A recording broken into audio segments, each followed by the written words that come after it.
Hare Krishna. I've been offered a gift. Murali Vadan Krishna Prabhu, I'm told by Hare Krishna Prabhu, wishes to present me with a watch. Haribol! Haribol! That's very kind of him. Very nice. I'm hoping it's not a message that I'm always late for the programs. I should be on time.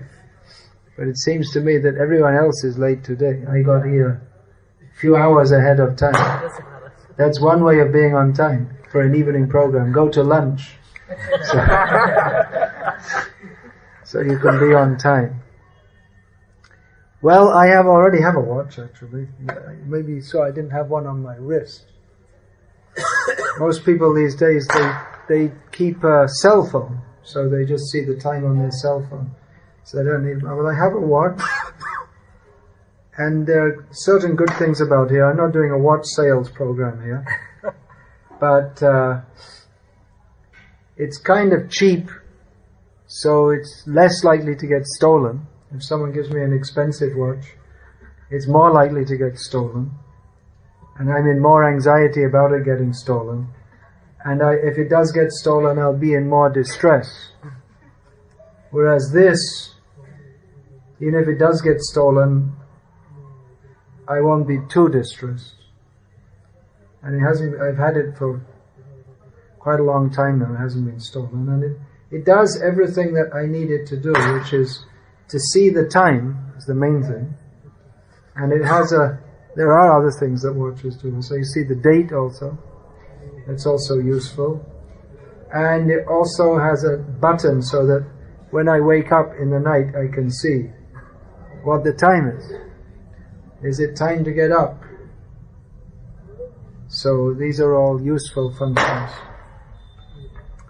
So I could get another watch.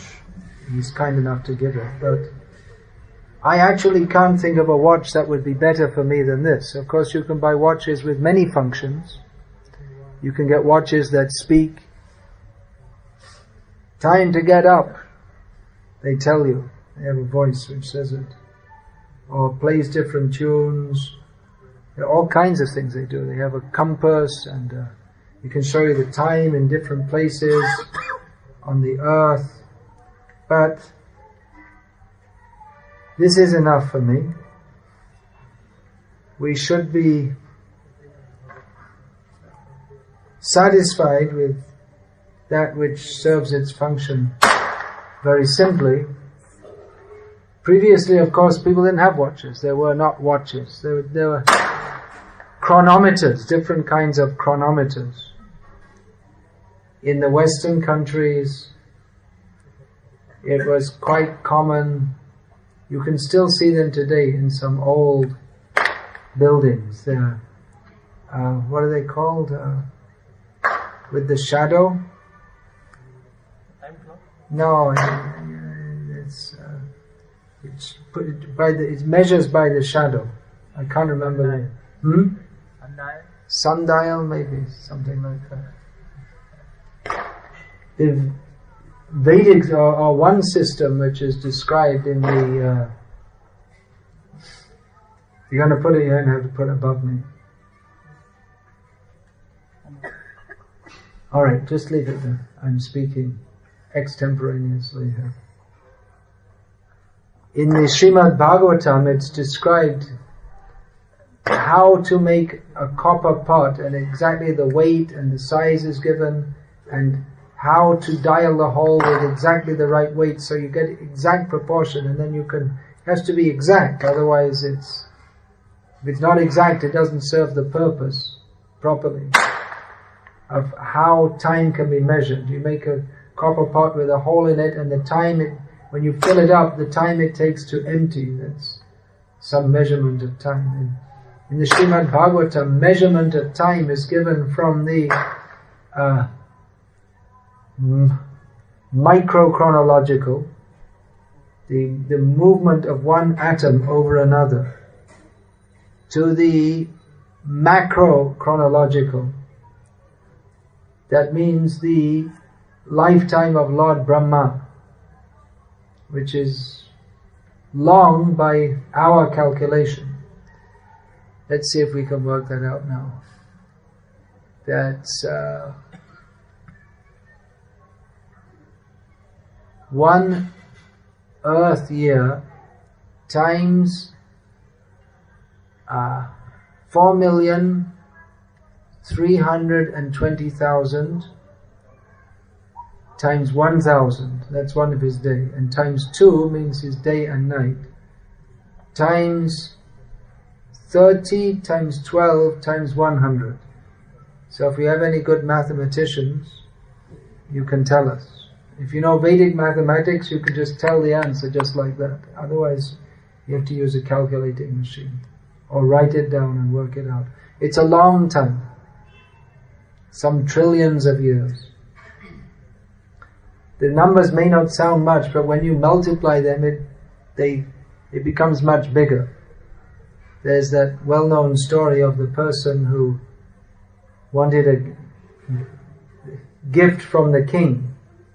So he said, "What do you want?" He said, "On the chessboard, I'll take 2 grains of wheat on the first one, on the first board, and 2 times 2 equals 4, 4 on the next square, 4 times 4 equals 16, so I'll take that on the next square, and 16 times 16 technically is 196? 256. No, see, I need a calculator. 256. I'm trying to cheat the Brahmin. So like this, and the king said, "You just want a few grains? That's all?" Yeah, just like that. On each square you square it. And then when they worked it out, then it was more grains than they could produce in the whole kingdom in hundreds of years. Because once you start multiplying the numbers, they get bigger and bigger. So Brahma's life is very long, and that is the breathing period of Mahavishnu. We can't imagine how long his life is. The breathing period, how long Brahma's life is. So, our life, Brahma, he must have a very good vision to be able to he must have a different kind of, or his intelligence must work in a different way altogether to be able to see us. We are thinking, oh, this person is 90 years old, very old person. But a 90 years old person, in the estimation of Lord Brahma, there's hardly time to see. It's like blink and they're born, they did their PhD, they had a good job and they died. And then someone pointed out, "You see that PhD?" He says, "Where?" "Oh, down there." "Oh, you mean that ant?"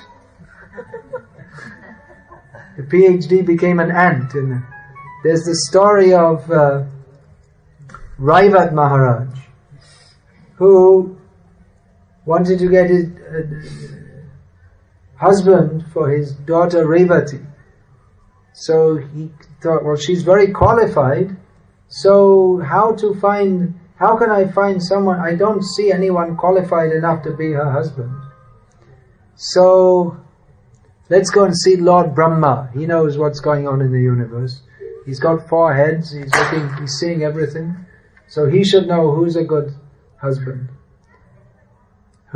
So he went up to Lord Brahma's abode, but he couldn't see Brahma immediately because there was a dance performance going on. That means not some Bollywood natch, but there's some dance in praise of Lord Vishnu.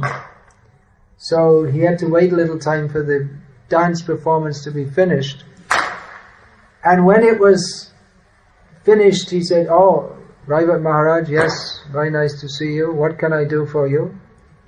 He said, "And my daughter here, I want you to point out who's a qualified match to be a husband." Lord Brahma laughed and said, in the few minutes that you've been here, all the persons that you could have thought of, they all died.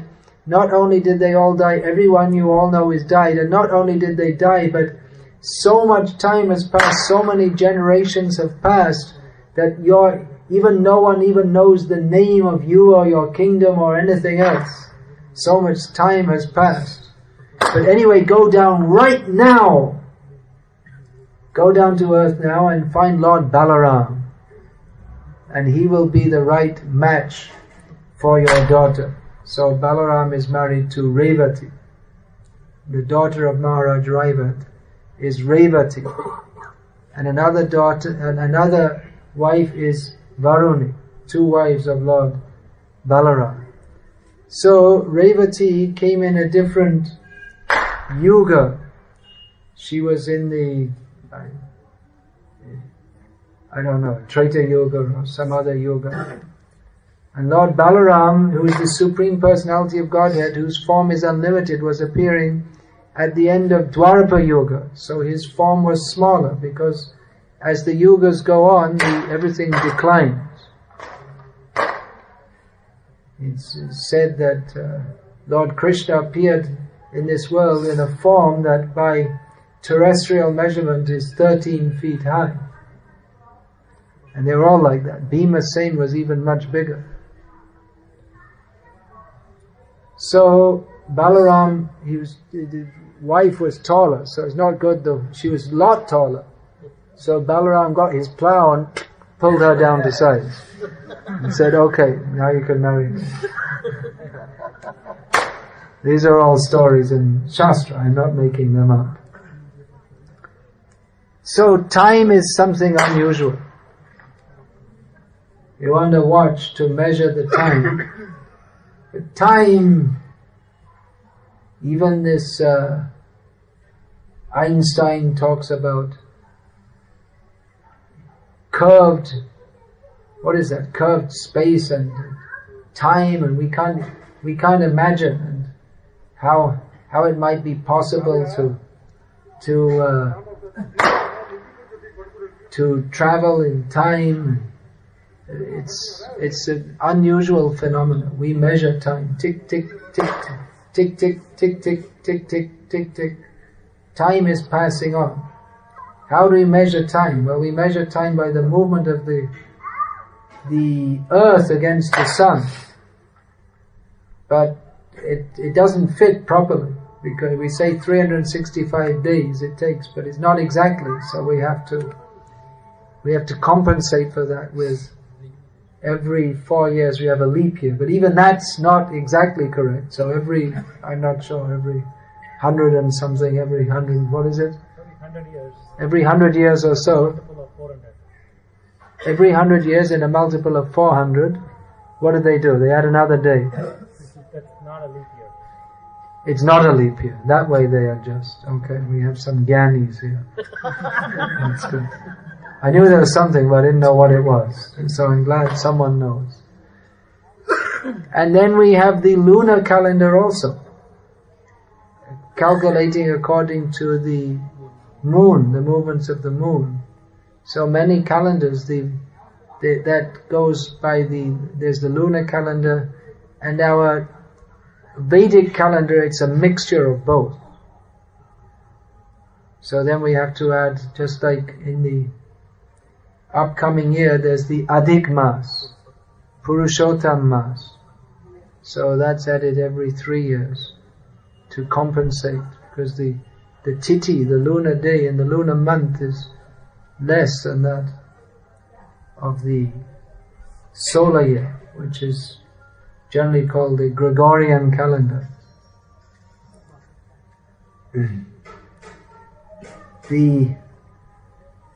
That Purushottam Mas, that's generally known as Malamas.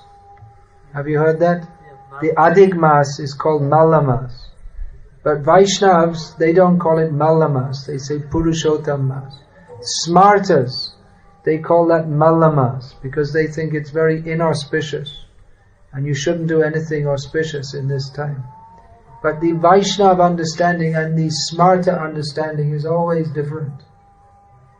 Smartas and Vaishnavas, they do many of the same things. Smartas and Vaishnavas both chant Vishnu Sahasranam. But Smartas do it because they think that by doing so we shall be free from sin. But Vaishnavas do it to glorify Lord Hari, to develop bhakti. So this time, the offer of giving a watch makes us think of time, how time is passing away. Hari Hari Bifale Janama Gawainu Manusha Janama Paya Radha Krishna Nabhajiya Janiya Shunya Bisha Kainu. I got this human form of life, but I haven't utilized it properly. Now this body of mine is from the time of the birth, the time of coming out of the mother's womb is going to be 50 years old. So we don't expect there will be another 50 years. Everyone's hearing the translation? Telugu Anuvad ho raha hai. Us danda ke baju mein. So, if you don't understand, ladies, you can please get Telugu translation. I hope you're managing. I'm not speaking too fast. Should I slow down? Then it will take more time. So consideration of time. I don't expect, it might be, but I don't expect to live another 50 years in this body. Time is, we can see. Last night I met a godbrother, Srila Bhakti Raghav Maharaj, whose association I used to get a lot. We used to meet many times. But then someone decided that he should spend no more time in India. And they made some kind of allegations, and he was banned from coming to India for many years. I didn't see him for maybe 15 years. 16, whatever it is. Whatever it is. Whatever. There are different opinions, but approximately 15. Give or take 1 or 2. This way or that way. So, I expected it. But he looked different to as I'd seen him before. Different means he didn't look younger. The lines of age are there, and I'm sure he noticed in my face also. More lines are there. You can put on some makeup if you like to cover it up, or there's a facelift operation you can do, which they when it sags down, they can lift it up. But inside, anyway, it's all rotting away. Outside, you can try to make the face look nicer, but anyway, all the organs are rotting. They're all gradually rotting. The bones. We find that old people, old men especially, they tend to fall down a lot, and then their bones are very brittle, and the bones break. So time is going on. You can give a watch, but can you give time? That's not possible. Ayusha kshana eko pi nalabhya swarna koti bihi. Even one kshana, 1 second, less than a second, even if you bring millions of gold coins, you cannot buy back 1 second. It is gone. Srila Prabhupada, he often told the story that he was in the pharmaceutical business. So he had all kinds of contacts with doctors and this and that. So I suppose sometimes he had to deliver medicines to patients in a serious condition, and probably people might knock him up and wake him up in the middle of the night. Some medicine is urgently required. So he told in Allahabad, he lived most of his grihastha life in Allahabad. He said that some patient, he was a very rich man, And he called the doctor and he said that I have so many, he's dying, he said to the doctor, I have so many plans that I wanted to finish. So you give me 4 more years of life and I'll give you, I have so many crores of rupees, I'll give you half of what I have. The doctor said, I have no ability to give you even 4 seconds more than that which is allotted to you. So time, it's passing on. We hear the saying, time pass. At least in Gujarat, sometimes on the trains, they come, Mumfali, time pass. No, it's Singdana in Gujarat. Here also. Singdana. In Bengal it's Chinnabadam. Is it Paschim Bangla? In Bangladesh? Bengal is not. In Bangladesh it's Chinnabadam, Chinese nuts. So time pass. You're sitting on the train, time pass. But we should utilize our time for that which is of value.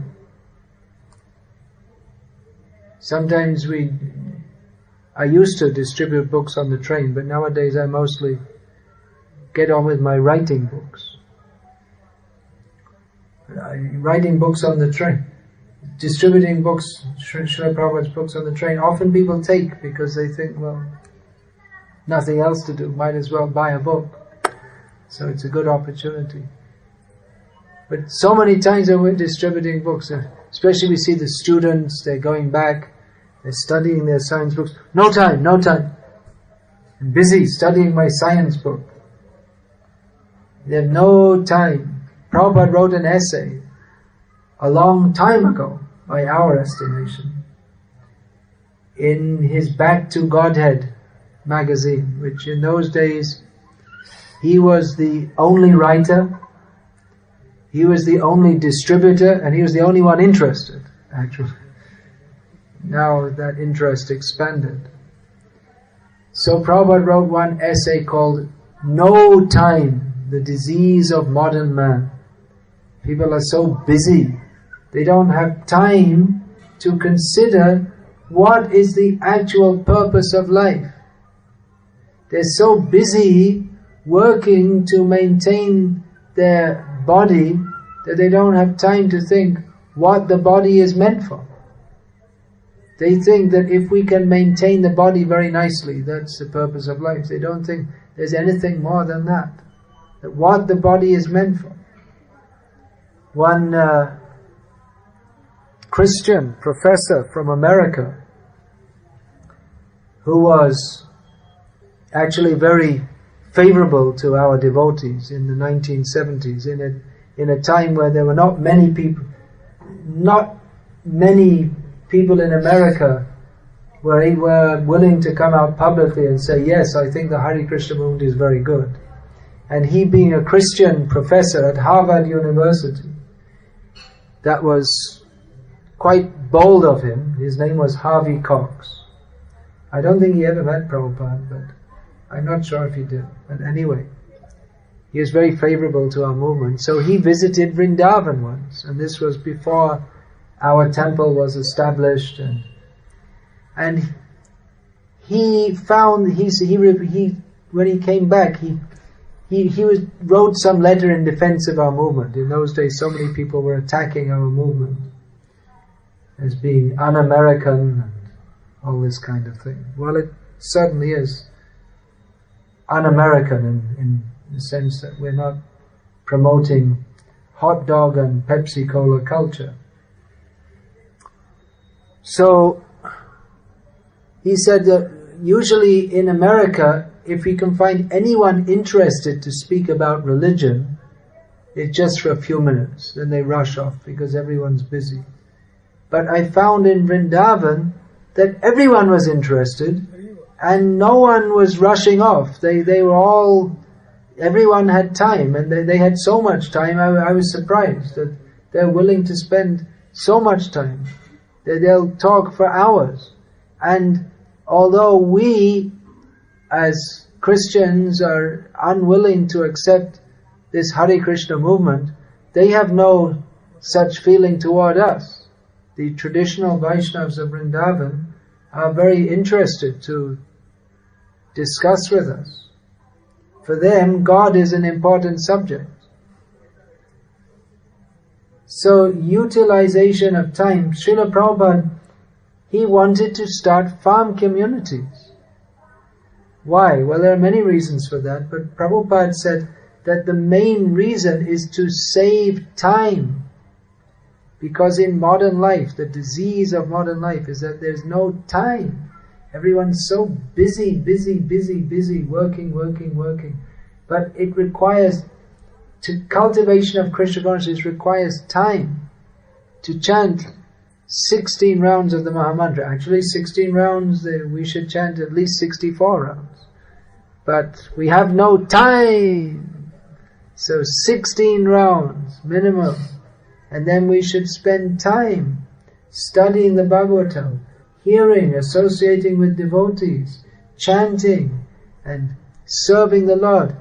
Traditionally, everyone in India, they would rise early and do puja, part, jap, dhyan, some kind of sadhana.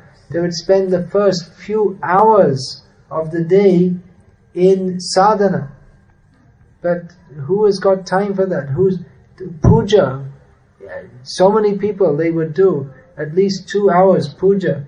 What about your father, Anand? You're from a traditional Brahmin family.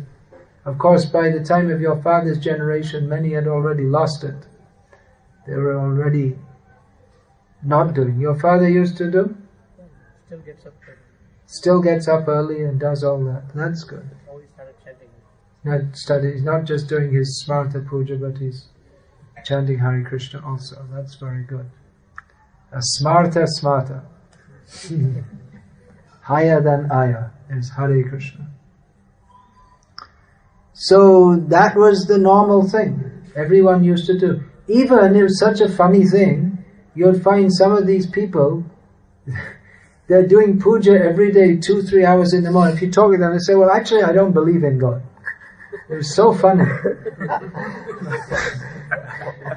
You say, well, it's our family ritual, and they do it everything, but then if you speak with them, I don't believe in God.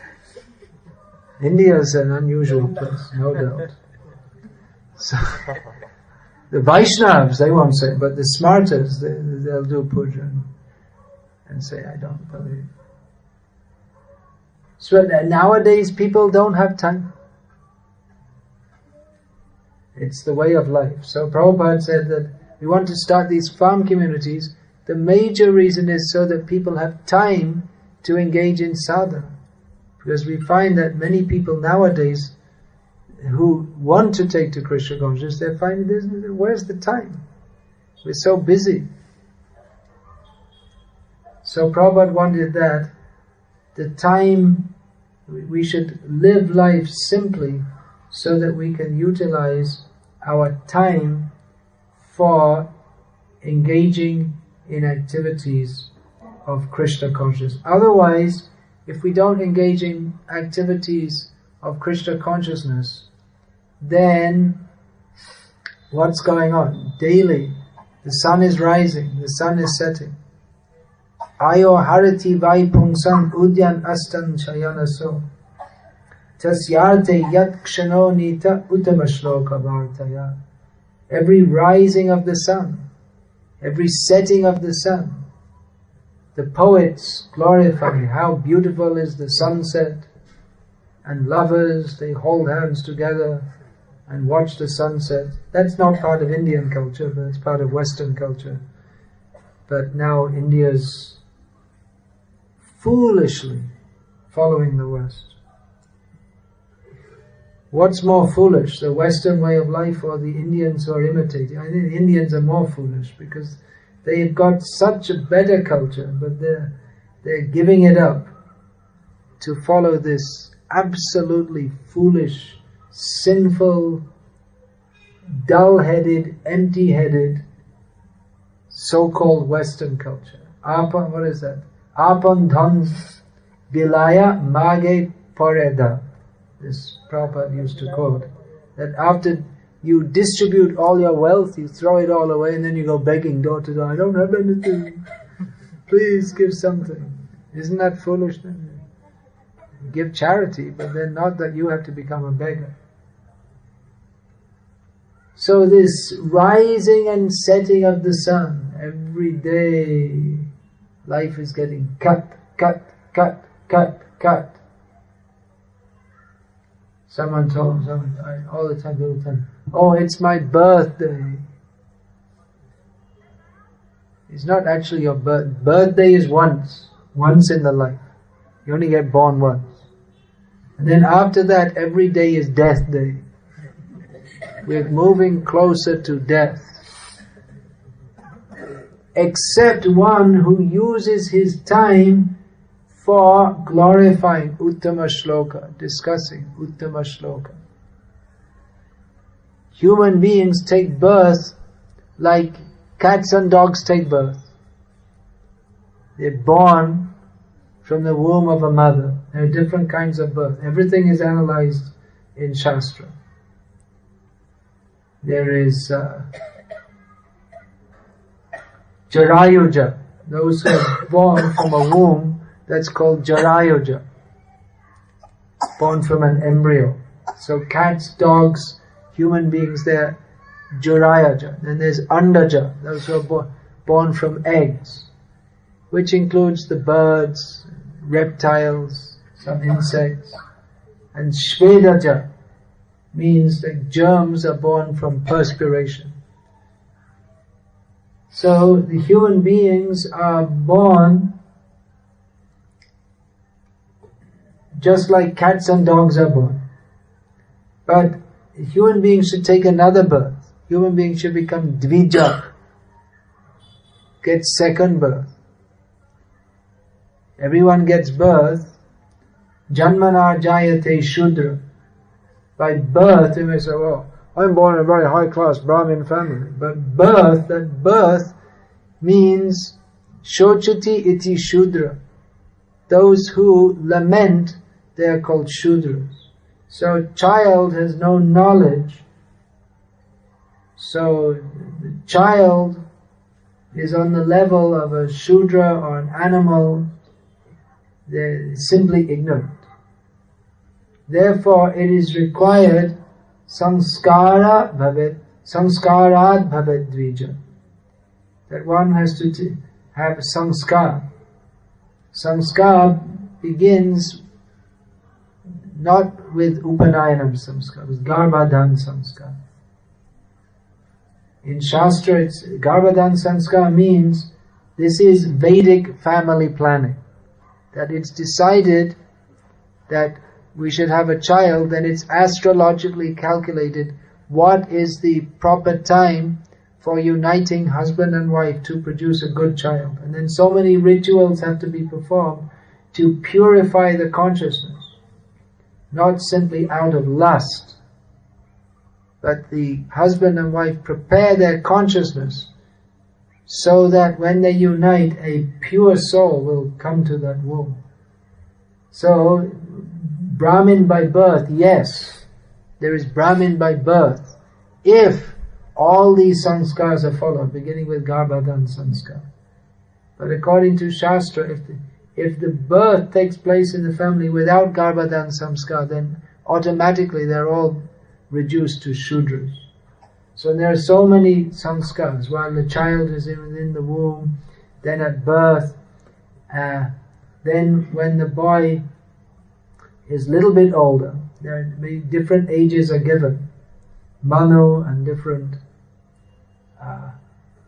the writers of the Smritis, they give different ages.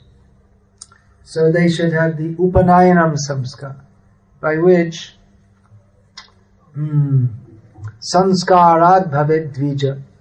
In this second birth, dvija, dvitiya janma, second birth. The father is Guru and mother is Veda, symbolically. So from these two, one gets Gyan. That is the difference between an animal and a human being. Both get born, both get a father and mother. Prati janme janme shabe pita mata pai, Krishna Guru nahe mile bhaja hoy hi. Every birth we get a father and mother. But not every birth we get the opportunity to worship Guru and Krishna. So if we get that opportunity, we should take that and worship them in our hearts. So the Gyan makes a difference. Here Gyan means Tattva Gyan, not computer Gyan or any other kind of materialistic Gyan. Dharma Gyan. Ahara nidra bhaya maitunam cha samanyamai tat pashubhyanaranam dharmo hitesham adiko vishesham dharmena hina pashubhyanaranam. Human beings and animals have in common, they both eat, sleep, mate and defend. But a human being has the opportunity to pursue dharma. So if one does not pursue dharma in human life, then one is, even apparently a human, no better than an animal. So samskarat bhavet dvija. Upanayana means that one is initiated into study of the Veda. Although nowadays in Brahmana families it's simply a ritual with no meaning whatsoever. No spiritual meaning. It's just absolutely meaningless ritual which people think you have to do it before you get married. So to save money, because it's a social event, they often do it with the marriage, which is meaningless. You do Upanayanam as a child, study Shastra, then there's Samavartana, then you go home, then you can get married. It's completely ridiculous how they do. The boy's already 20 years old, he's already got his head full of all aparavidya. There's two kinds of vidya. Vidya, paravidya, aparavidya. Transcendental knowledge and non-transcendental. So the Vedic non-transcendental knowledge, that's called aparavidya, and the so-called knowledge that's taught in the schools, that's simply avidya, that's all. That simply increases our non-knowledge of everything. So the human life is meant to be utilized in this way. Then Veda, sanskara bhavet dvija, Veda patat bhavet vipra, and one is known as a vipra, not simply ritualistically inducted as a brahmana, but one is known as a vipra if one actually has Vedic knowledge, one's actually studied. In the Vedic system there's no degree, they don't give a certificate of passing, but simply if one introduces, I am the disciple of such and such, and that is your degree, that's all. If you've lived and you've studied, then that's an introduction in itself. Of course, everyone has different levels of ability to, that's smriti shakti, dharana shakti, the ability to remember information and ability to process that information. These are different factors of intelligence. But the certificate of a brahmana, his thread, which means that he studied under a guru, that brahmana's thread, that is his degree. And it doesn't depend on the amount of knowledge that he's learned, although if one is learned, that of course vidya bhushana. That is the decoration of a Brahmana, that he has knowledge.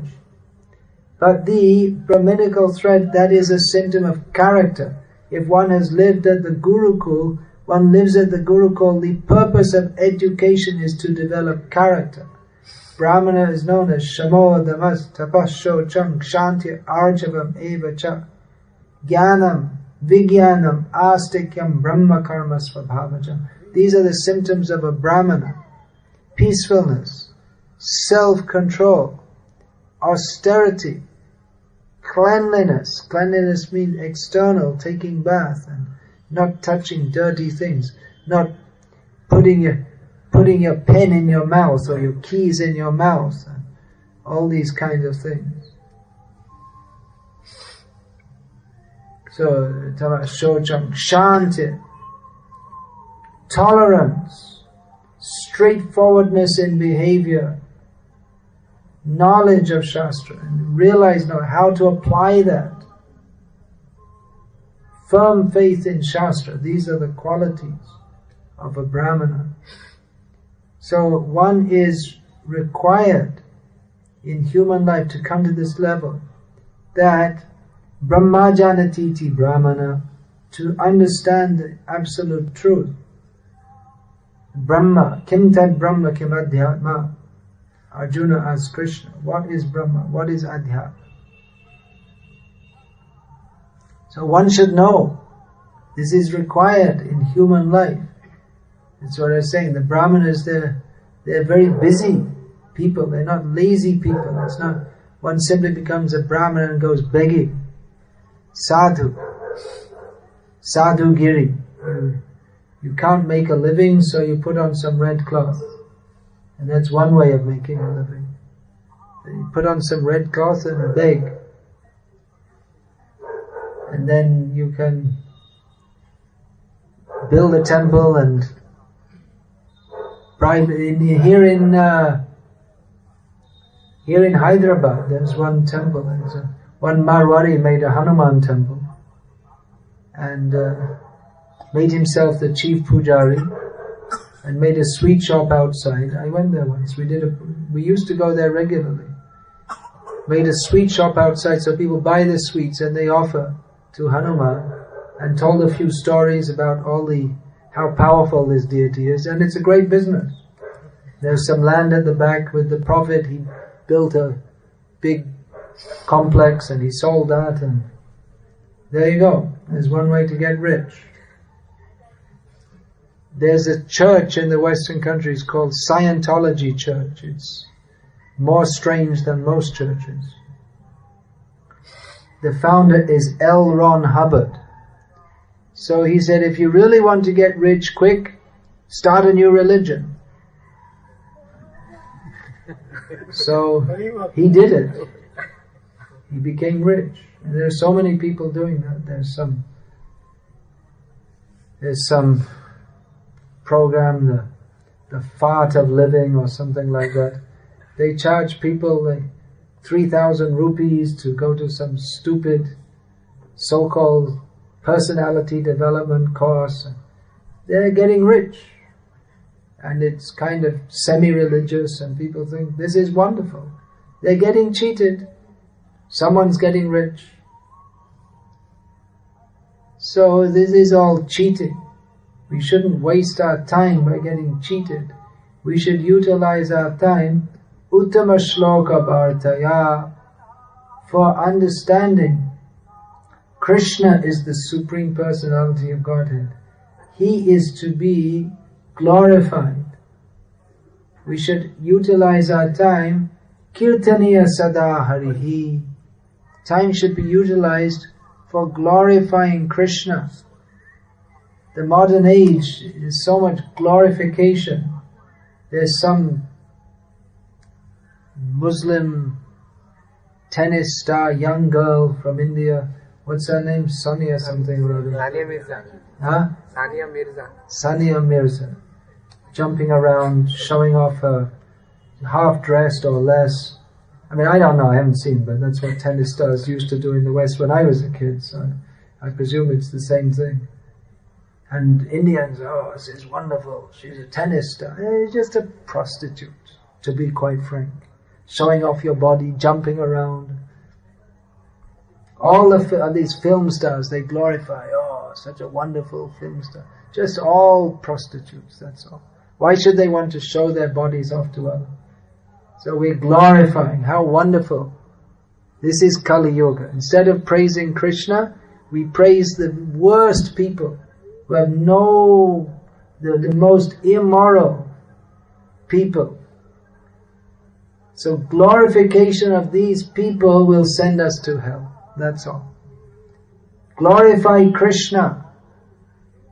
Krishna should be glorified.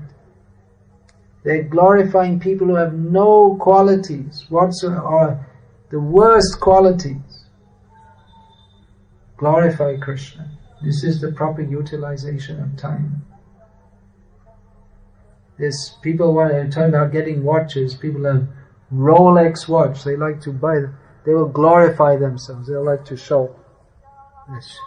Make everyone see. I'm looking at the time. It's a Rolex watch.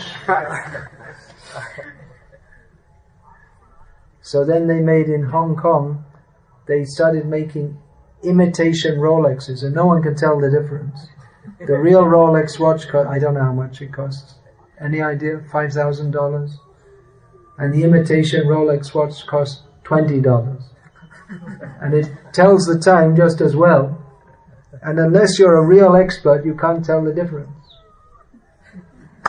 So it was a good business. People huh, he's got a Rolex. Oh, Rolex watch is a $20 watch. You could fool people. So they like to glorify themselves.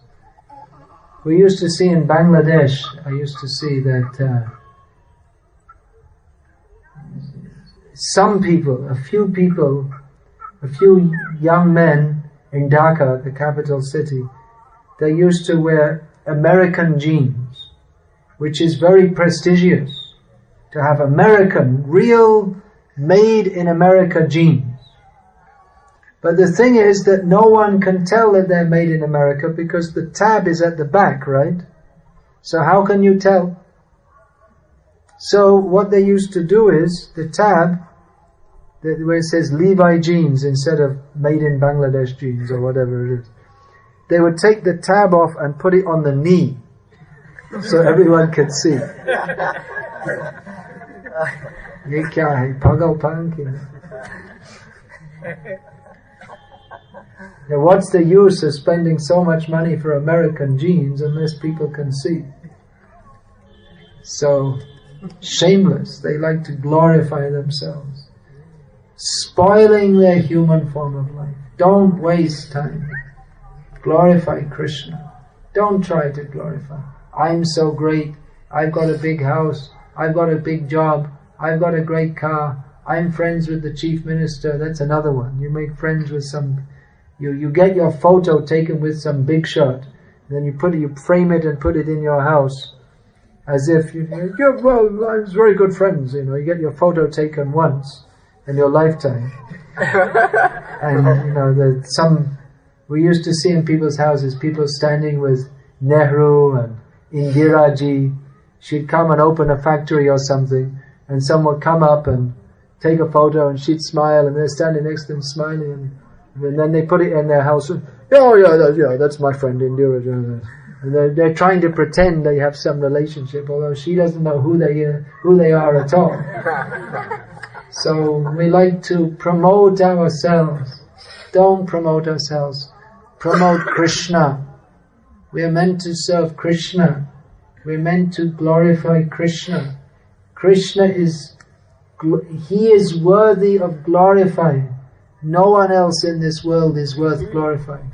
Rukmini Devi said that so many people were interested in marrying Rukmini. She was engaged, not just sagai ho gaya, but everything, the full arrangement was made for marriage with Shishupal. But she wrote to Krishna that So many kings and princes want to marry me, but I cannot see anyone in the world or anyone in all the worlds who is worth having as a husband except you. You're the only suitable husband for any sane person.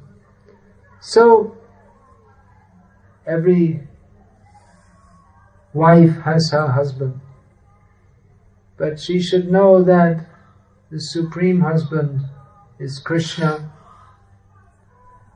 and every man thinks this is my wife, but he should know that the only real enjoyer is Krishna. So let us utilize our time for serving Krishna, for remembering Krishna. Don't get diverted into anything else. Yesterday morning in the Bhagavatam, we were reading that any discussion except Achyuta Katha, that is equal to stew. Simply stew. Very straightforward language. So reading in the newspaper about some film star or tennis star or politician, this, that, it's all stool katha. Simply. Better to glorify Krishna. Stop all these newspapers. We should have Vaikuntha Varta, news from the spiritual world. Let us hear about Krishna. Hear and chant. Smaranti nandanti tavehitam jana. Let us remember. Let us take pleasure in remembering Krishna. How does that verse begin? Shrindanti gayanti grinanti abhikshnasa smaranti nandanti tavehitam janaha ta eva pashyanta chireva tavakam bhava pravaha paramang padam bhujam. Kunti Devi prays to Krishna. O Krishna, those who take pleasure in hearing and chanting about you and in others doing so, they see you, they see your lotus feet, and thus they no longer have to see repeated birth and death. So, discussion of topics other than Krishna, that is simply the cause of bondage in this material world. Let us pass our days in hearing and chanting about Krishna. Otherwise, simply every day is our death day. But if we always remember Krishna, then every day is a fresh day. Every day is a wonderful day. Good day. Have a good day. No one has a good day unless they remember Krishna. So let us